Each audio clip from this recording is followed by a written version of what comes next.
Hello, bachcho. Let's read the question. So the question says, find the probability distribution of the number of green balls drawn when three balls are drawn one by one without replacement from a bag containing three green and five white balls.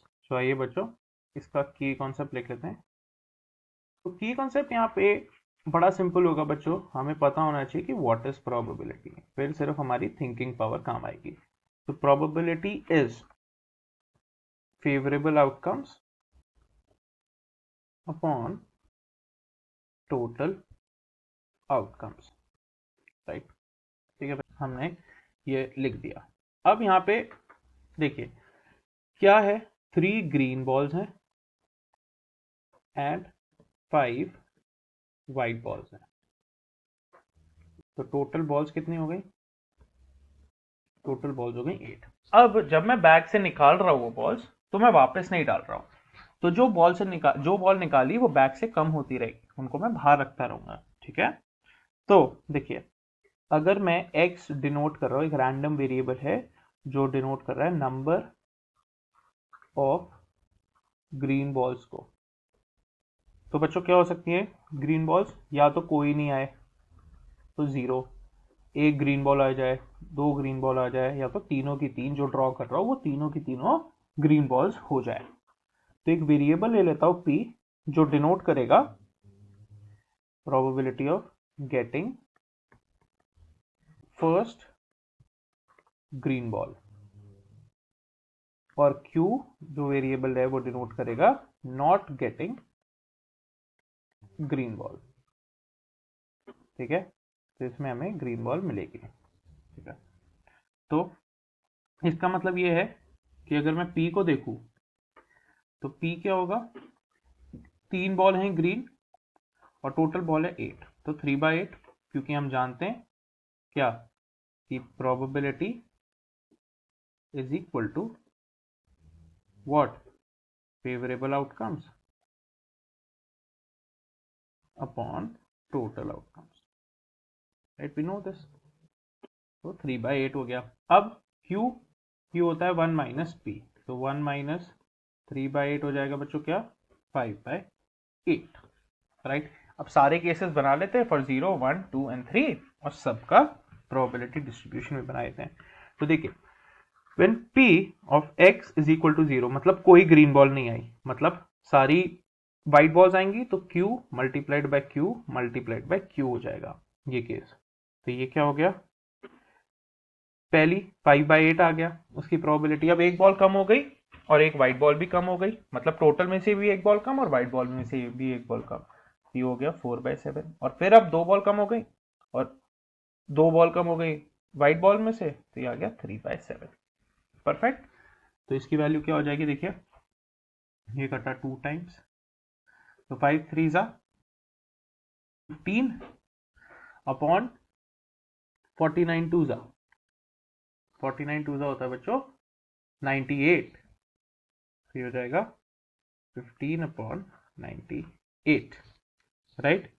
15 upon 98. Sorry, ये 3/6 होगा, तो इसको सही कर देते हैं एक second. क्या ये 3/7 थोड़ी, एक बॉल टोटल में से भी तो कम हुई है, तो ये 3/6 हो गया. ये हो गया बच्चों 1/2. राइट. अब काटिए, 5 1 जा, ये बचा 5. ठीक है. और यहाँ पे आया है ये 2. तो हम और भी कुछ काट सकते हैं क्या यहाँ पे? नहीं, और तो हम, मुझे नहीं लग रहा हम कुछ काट सकते हैं. तो 2 7 14 14 2 जा 28. तो ये हो गया 28 और ये हो गया बच्चों 5. तो ये हो गया 5/28. परफेक्ट. तो अब आगे देखते हैं. आगे चलिए. तो इसको हम एक और चीज कर सकते हैं, हम इसको मल्टीप्लाई बाय 2 भी कर देते हैं, तो हमारे लिए ईजी हो जाएगा. पर कोई नहीं, हम 5/28 से संतुष्ट हैं. अब आगे चलिए. व्हेन p ऑफ से x इज इक्वल टू 1, मतलब एक ग्रीन बॉल आ रही है, तो हम इसका कैसे देंगे? एक ग्रीन बॉल आ रही है, कहीं पे भी आ सकती है 3 ड्रॉ में, मतलब पहली ग्रीन आ जाए फिर दोनों वाइट आ जाए, या तो पहला वाइट आ जाए दूसरे में ग्रीन आ जाए फिर वाइट आ जाए, या फिर पहली दोनों वाइट आ जाए पर तीसरी जो है ग्रीन आ जाए. तो मेरे ये केसेस बन सकते हैं बच्चों. तो इनके केसेस की वैल्यूज लिख दो. ये क्या हो जाएगा? 3/8 भाई पहले में ही ग्रीन आ गई, एक बॉल कम हो गई टोटल में से, तो यहाँ पर 7 और यहाँ पे वाइट तो अभी उतनी की उतनी है, तो 5/7 मल्टीप्लाइड बाय, अब एक वाइट बॉल कम हो गई और टोटल में से एक बॉल कम हो गई, तो 4/6। ऐसे ही हमें सारे केसेस बनाने हैं। तो यहाँ पे ये हो जाएगा क्या, यहाँ पे डालिए प्लस का साइन और प्लस क्यू है पहले, तो ये हो गई मेरी 5/8 मल्टीप्लाइड बाय 3/7, राइट। टोटल में से एक कम, पर ग्रीन बॉल उतनी की उतनी, और मल्टीप्लाइड बाय, अब वाइट बॉल एक कम और टोटल में से एक कम, तो 4/6।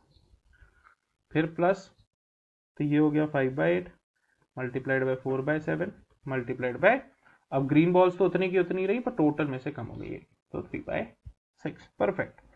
तो देखिए इसको जब अपन सॉल्व करते हैं तो क्या हो जाएगा, 15/28, ठीक है। फिर बच्चों आगे चले, दो ग्रीन बॉल आ गई मान लीजिए, P of x is equal to 2, तो ये मतलब भाई पहली बार दो ग्रीन आ जाए फिर एक वाइट आ जाए, या तो एक ग्रीन आए फिर एक वाइट आए, एक ग्रीन आए और फिर वाइट आए और बाकी दोनों ग्रीन आ जाए। तो देखिए इसका distribution 3/8 multiplied by 2/7 multiplied bye 5/6।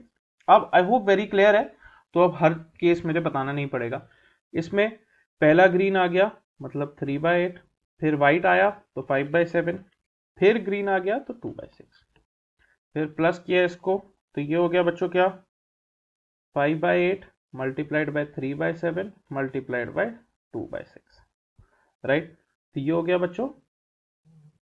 अब देखिए ये बहुत इंटरेस्टिंग आएगा मेरा, ये आएगा मेरा 15/56, 15/56। तो हम इसको सारों को ही 56 में ले लेते हैं, क्योंकि हमारा ये डिस्ट्रीब्यूशन में अच्छा नहीं लगेगा अगर हम इसे ऐसे पुट करेंगे। तो मल्टीप्लाई बाय 2 मल्टीप्लाई बाय 2, ठीक है, मल्टीप्लाई डिवाइड बाय 2, ये हो गया 10/56।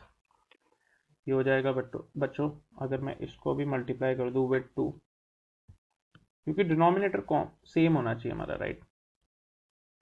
तो ये हो जाएगा बच्चों 30/56 और ये हो गया 15/56। अब तीनों की तीनों ग्रीन है, तो प्रोबेबिलिटी ऑफ से x is equal to 3, very simple, p p p आएंगी तीनों। ये हो गया 3/8 multiplied by 2/7 multiplied by 1/6 which is equal to, ये पूरा ही कट गया इससे, 1/50, ठीक है।